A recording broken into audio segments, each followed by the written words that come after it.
Hi, today we are going to be reading a story called Shame by Dick or Richard Gregory. This is a story that is about how Richard, who eventually is known as Dick Gregory, learns the emotion of shame.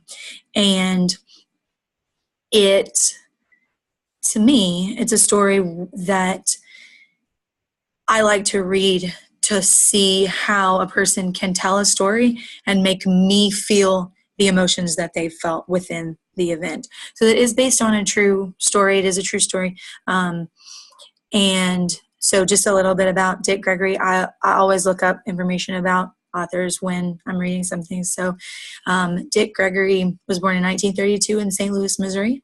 And he is African American. So this is a story about him when he was a little kid.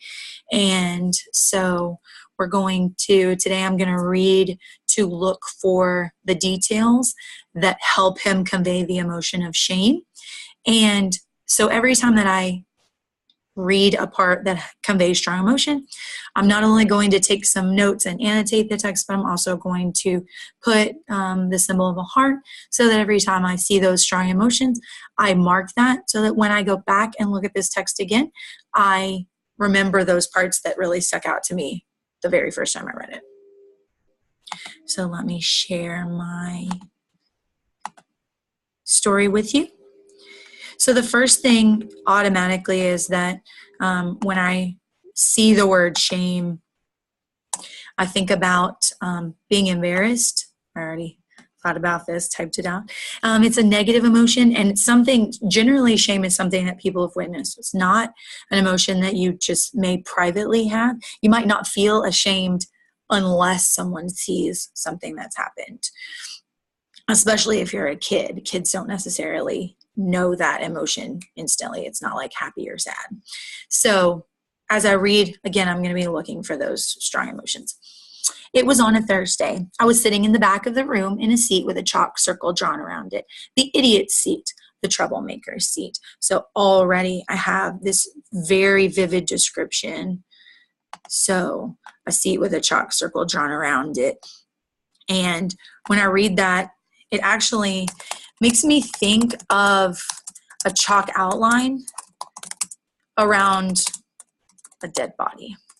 So there's this very vivid, to me, it makes me think about, especially in addition to him sitting in the back of the room, that he's probably been, if he considers it the troublemaker seat, he's probably been removed for a reason. He's probably not in the middle of everything because that might be the only place where he isn't messing with other kids.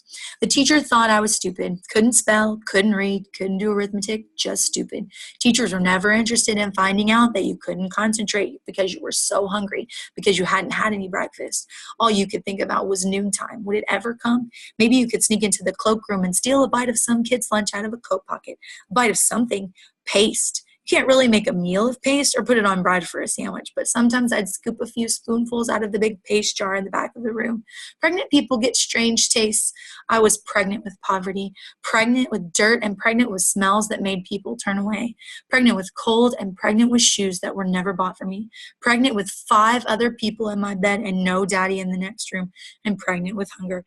Paste doesn't taste too bad when you're hungry. So first I'm going to go ahead and insert my heart next to this paragraph, because if there's one paragraph in this whole thing that is just riddled with strong emotion, it's this one.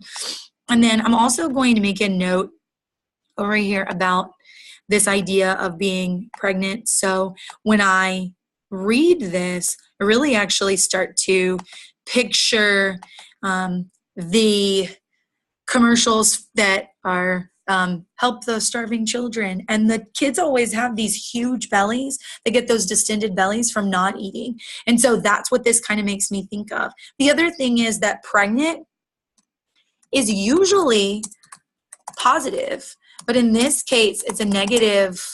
There's definitely a negative connotation to it. it says pregnant with 5 other people in my bed. So, and no daddy in the next room. So I'm imagining his mom is sleeping in the next room, 5 other people in his bed. That means she's got 6 kids, 7 people that she's having to take care of. So in his family, he's probably heard people talking about pregnancy as a burden. It's not something good at all. It's just one more mouth to feed. The teacher thought I was a troublemaker. All she saw from the front of the room was a little black boy who squirmed in his idiot seat and made noises and poked the kids around him. So again, that's probably why he's in that troublemaker seat. I guess she couldn't see a kid who made noises because he wanted someone to know he was there. I kind of wonder if this makes me really sad first.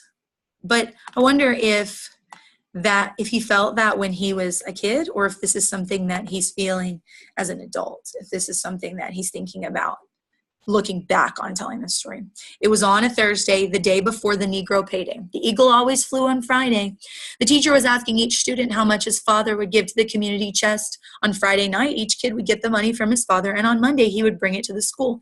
I decided I was going to buy a daddy right then. I had money in my pocket from shining shoes and selling papers, and whatever Helene Tucker pledged for her daddy, I was going to top it, and I'd hand the money right in. I wasn't going to wait until Monday to buy me a daddy. So he's kind of already, to me, it almost sounds like he's learned to be his own daddy. He's not really worried about this idea. He doesn't really think about this as a real person.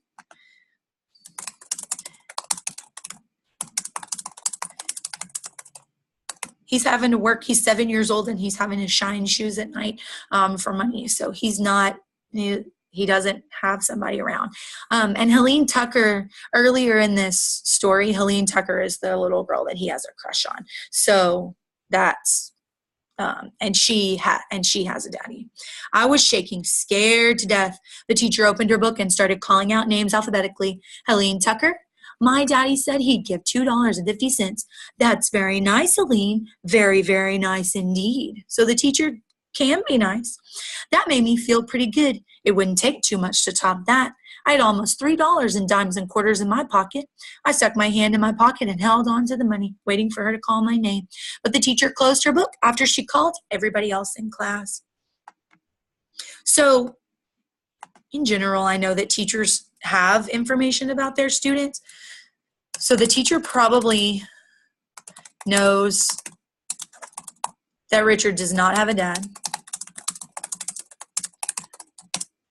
So I don't know if she avoids calling on him to save embarrassment, or if maybe she avoids calling on him because she thinks that he's going to act up or joke around. But we just know that she avoids calling on him, and kids feel left out when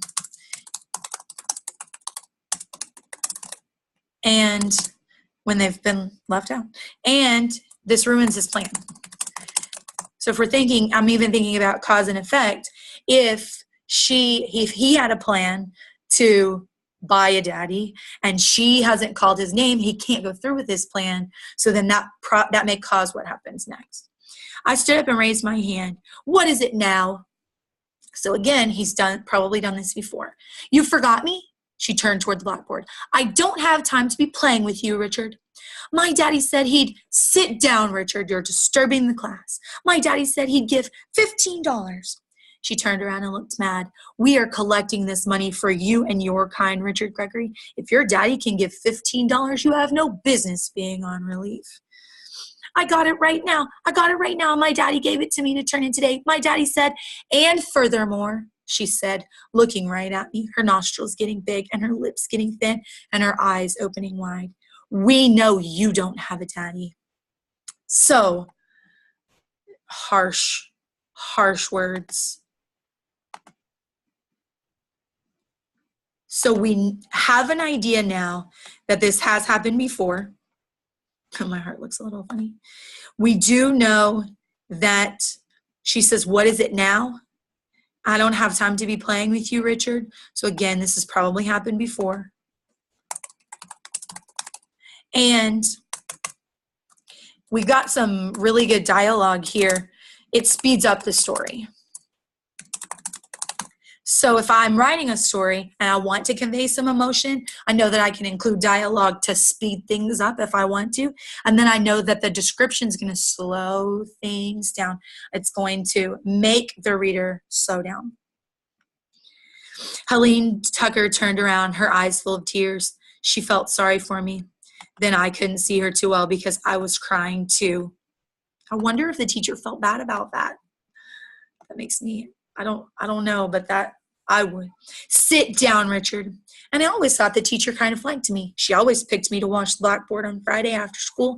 That was a big thrill. It made me feel important. If I didn't wash it, come Monday, the school might not function right. So this has really changed his view. Where are you going, Richard? I walked out of school that day, and for a long time I didn't go back very often. There was shame there. Now there was shame everywhere. It seemed like the whole world had been inside that classroom. Everyone had heard what the teacher had said. Everyone had turned around and felt sorry for me. We do have a tendency to feel like all eyes are on us, that everybody's thinking about us and viewing us more than maybe they are. There was shame in going to the Worthy Boys annual Christmas dinner for you and your kind because everybody knew what a worthy boy was. Why couldn't they just call it the boys' annual dinner? Why'd they have to give it a name? There was shame in wearing the brown and orange and white plaid mackinaw the welfare gave to 3,000 boys. Why'd it have to be the same for everybody? So when you walked down the street, the people could see you were on relief. It was a nice warm mackinaw and it had a hood. And my mama beat me and called me a little rat when she found out I stuffed it in the bottom of a pail full of garbage way over on Cottage Street. There was shame in running over to Mr. Benz at the end of the day and asking for his rotten peaches. There was shame in asking Mrs. Simmons for a spoonful of sugar. There was shame in running out to meet the relief truck. I hated that truck full of food for you and your kind. I ran into the house and hid when it came, and then I started to sneak through alleys to take the long way home so the people going into White's Eat Shop wouldn't see me. Yeah, the whole world heard the teacher that day. We all know you don't have a daddy. So I'm just going to go through and I'm going to highlight all of the times where he uses the word shame. So, because really that's the key is this paragraph right here. So every time it says shame, because that word, I'm imagining that every time he thinks about this, he's probably really just has the word shame in his head all the time. I actually kind of wonder if he even knew the word shame. I wonder if it took him a while to pinpoint what that emotion was. I wonder if it just was kind of a negative, like just that sinking feeling in the pit of his stomach. Every time something happened, he just started to view everything through the lens of shame. So 1, 2, 3, 4, 5, 6, 7 times just in this one paragraph. And so everything is really making him think about shame. And then, of course, I'm going to go ahead and insert my heart because this is obviously it's just filled with strong emotion. And ultimately,